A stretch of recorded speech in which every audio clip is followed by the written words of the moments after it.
ሰላም ጤና ይስጥልኝ ውድ የሰሊጥ ዲና ቻናል ተከታታዮች እንዴት ቆያችሁኝ? በዛሬው ውይይታችን ላይቭ ገብተን ዩቲዩብ ላይ ገብተን እንዴት ነው ኮሜንታችንን ትራንስሌት የምናደርገው እንዲነበብልን የምናደርገው እንዴት ነው የሚለውን ነው። ተከታተሉኝ። ለቤቴ አዲስ ከሆናችሁ ሰብስክራይብ፣ ላይክ ማድረግ አትርሱ። ላይቭ ሆነን ከፍተና ልክ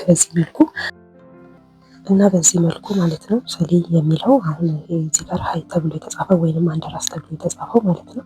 እኔ በአማርኛ ነው የጻፍኩት። እሱ ግን ያው እንደምታዩት በእንግሊዝኛ እየቀየረ ነው። አንዳንድ ጊዜ የምጽፋቸውን አማርኛዎች እሱ የሚቀይራቸው እንግሊዝኞች ጋር መግባባት በጣም ነው የሚያስቸግረው እና ትራንስሌት እናደርገዋለን ማለት ነው ወደ ራሳችን ቋንቋ። አማርኛም ስንጽፍ በአማርኛ ያነብልናል፣ አማርኛ በእንግሊዝኛም ስንጽፍ በአማርኛ በእንግሊዝኛ እንዲያነብልን ማድረግ እንችላለን ማለት ነው።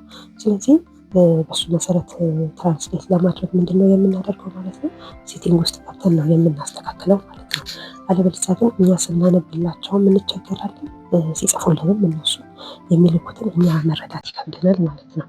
ለዛ በሴቲንግ ውስጥ ገብተን ማስተካከል እንችላለን። ከታች ከኮመንቱ ስር ሴቲንግ የሚል አለ፣ እሱን እንነካዋለን። ይህ አውቶማቲክ ቻት የሚለውን እናጠፋዋለን ማለት ነው። የበራውን ካጠፋነው በኋላ እንመለስን ወደኋላ።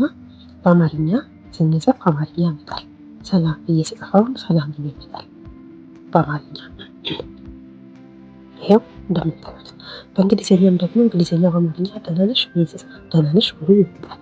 ስለዚህ በዚህ መልኩ መቀየርና መጠቀም እንችላለን ማለት ነው። ቀላል መቀያየሩ የሚጠፋ ነገር የለውም። ይሄው እንደምታዩት እንደዚህ ደህና ነሽ ብሎ መጣ ማለት ነው። ስለዚህ በዚህ መልኩ ነው ማስተካከል የምንችለው ማለት ነው።